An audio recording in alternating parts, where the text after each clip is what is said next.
With some of the longest work hours and heaviest drinking habits in the world, South Koreans have long needed a workaround to get through the week.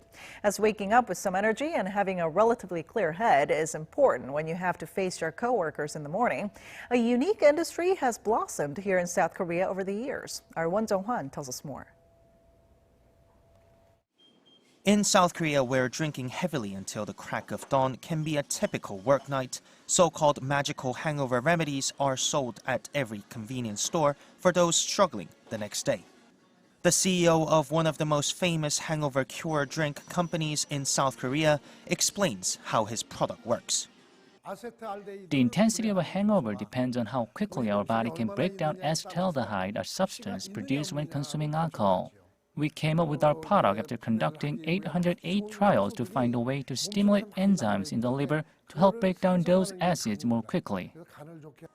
South Korea has a booming industry of specialty drinks which claim to help people drink the night away without having to worry about the throbbing headache the next day. While sales of these drinks pick up by 20 to 30% at the end of the year due to the increased amount of get-togethers with friends, family, and coworkers, it's estimated the industry will generate more than $170 million in revenue this year alone. But while the small cans are the most familiar products to consumers and account for more than 90% of the market, there are signs of a gradual shift away from them.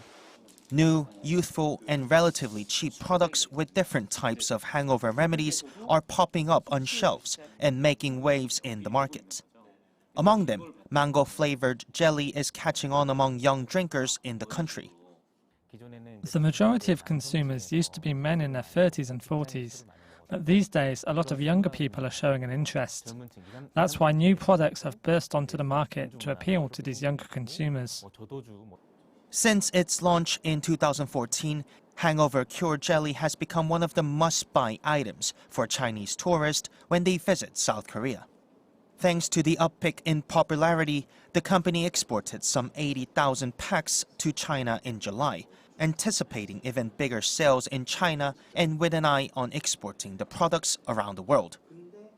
From dairy products to these little tiny tablets, as the industry for hangover remedies continues to thrive in South Korea, those who cannot sleep away the pain can always try new ways to dull it for the next morning.